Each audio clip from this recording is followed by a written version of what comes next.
What up, you guys? Welcome back. My name is Miyaka Wright, your hostess with the mostest, and I am the creator and founder of A Set Apart Generation podcast. And today we are doing some podcast Q&A. However, we do have a special guest. How about introducing yourself and telling the world a little bit more about you? My name is Nishai Price. I'm 12 years old. I play basketball and cheer. And I am a two-time author. Two-time author. And that's exciting. Okay. And I'm not just saying that because you're my child. Okay. Did I mention that? Shoot. Tell people a little bit more about your first book and, a little bit of inspiration behind it. My first book is about virtual learning during the pandemic, and my inspiration was you. Me? I inspired you? Yes. Yes, queen. That's awesome. Love it. You were sent here to shine. Never did in your life, baby girl. Never. So you have a second book, Junior CEO. Tell the world a little bit more about that book and, what was the inspiration behind that? Junior CEO is to teach kids how to become an author. And yeah. Awesome. I love that. I love that for you. And this is only the beginning for you. Well, it's good to have you on the show, and it's good to, give the world a little bit more, let the world know a little bit more about you. And, what I would say to any, inspiring artist, author, junior CEO is to keep going. It's good to fully immerse yourself in that as soon or as early as possible. All right. So my wonderful interviewer has some questions. She has some good podcast questions to ask. The older I get, the more private I want to be. And the more my name gets out there and, my stuff come across different people, I just naturally want to be more private. But I think it's good to just let people know who you are, your human side. Let your hair down a little bit. I'm very funny. A lot of people don't know that. I'm actually hilarious. On the other side of me, doing my exhortations and, being a woman of prayer. I'm very silly. If you guys haven't noticed that spiritual comedy thing, some of y'all get it, some don't. It's okay. But I thought it was cute to end this season with some good Q&A. What's one thing you would change about society if you could? Let me ask you that first. What would you change about society? Equality. Equality? What you mean by that? Like, treat people how you want to be treated. And don't judge anybody by looks or anything. Coming from the mouth of a babe. Okay? Ooh. One thing I would change about society is the way that family and marriage and relationships are talked about. That's something I would really change. And I want to be a voice, an advocate for healthy family and healthy marriage because that's how God made it, So I definitely would change that. How has your perspective on the world changed over the years? So my perspective has changed in a sense of learning that everything we experience is spiritual. Anything we go through in life, there is a spiritual reason for it. And learning, even if you are not, this has nothing to do with you being a believer or not. This is just a reality of life. Learning a lot more about spiritual matters helps me to change my focus or shift my focus concerning the things I experience. When I get into my introspective moments, just knowing that, hey, look, something spiritual is happening concerning this situation or around this situation or around this person or around this environment. That perspective has, definitely changed concerning earlier years. and my walk or previous experience before giving my life to Christ. What's your favorite childhood memory? Mm. Favorite childhood memory. My great granny, she was an awesome woman. Her determination and her just grit and how she, everything she stood for, the memories just of her loving me, having a soft spot for me, how she took care of the neighborhood. Yeah. That was some of the greatest memories of my childhood. God rest her soul. What was your biggest failure, and what did you learn from that experience? My biggest failure, one thing I do not like is not doing. So, in society, there is this thing that, you know, if it's not done right, it's not looking like everyone else's, then you're doing something wrong. And one thing I'm learning is the biggest failure is none of those, but not doing it at all. So for myself, there's a lot of things within me that I want to birth. And there's a lot more in me that God has. So one of my biggest failures, I would say, is just not doing some of the things that God placed in my heart. And even though I'm doing a lot, I have my hands in certain things, there is still so much within me, placed within me by God that I haven't even, moved forward in. So my biggest failure is not doing those things yet.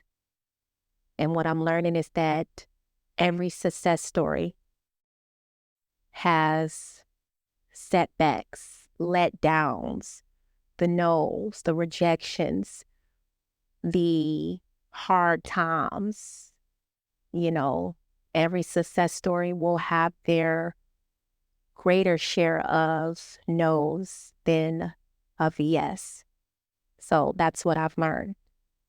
I know that was like the long way around the answer, but my biggest failure would be not moving forward just yet in the things that God has already placed within me, and learning that, hey, look, keep going, push forward, press through. Okay. Mm-hmm. If you could be remembered for one thing, what would it be? How about, let me ask you that. If you could be remembered for one thing, what would it be? My intelligence and my peace and happiness. Like, I always bring people happiness. It's never a time where I'm not there for anybody. And I love that for you. I really do love that for you. You are a really good friend. Your leadership is second to none. You're so decisive. You're so smart. And I really see the world remembering you for all of those characteristics you mentioned. And I love that for you, baby. I really do. Thank you. For myself, what I want to be remembered for is my individuality. I have always been different. Always. And Period. and I am for a long time I questioned, like, why am I set apart? However, now that I'm getting a little more bass in my voice and my confidence in Christ is really growing, I love that for me. And I want to always be remembered for just being different.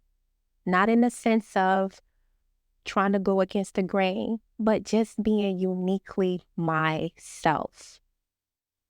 I'm not a person to conform. That's ultimately, you know, one of the greatest things about me. And I want to always remember to be that girl who always did her own thing out the way in her lane.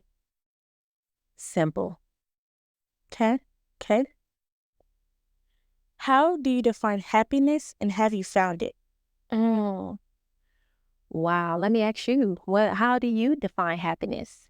I define happiness as stress-free, no procrastination, all healthy habits. Mm. You trying to convict me, huh? You trying to convict me? You coming down my lane now? But that's good, baby. For myself, how do I define happiness? My definition of happiness is just being able to create full time. I'm a very artistic person. I love artistry. I have way more art non-produced than I put out. And I want to be in a position in my life where I could just create full time. And that's kind of funny coming from a content creator or being a Christian blogger or whatever niche people put me in. However, I am just very creative and my happy place would be being in a position where I could just create creative projects full time. I know it sounds a little delulu. However, that's what I'm believing in God for. I am a very, artsy person. So I love all form of art, dressing up nice, doing my wigs all types of ways, hairs all types of ways, So, poetry, writing, um, creating videos, content. I'm believing in God for it. That's my happy place. And I haven't quite got there yet. And I'm believing God for it. The Lulu is the Salulu. Ooh, that part. What do people most misunderstand about you? Ooh, okay. A lot of people misunderstand a lot of different things about me.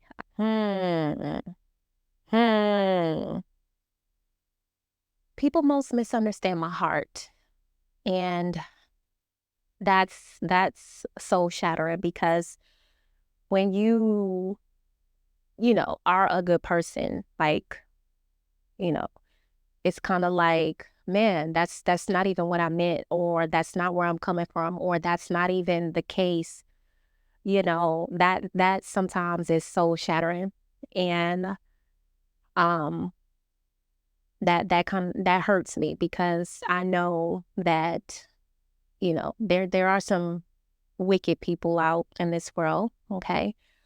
But people misunderstanding my heart or, purposely labeling I'm doing something good as this is, that's hurtful.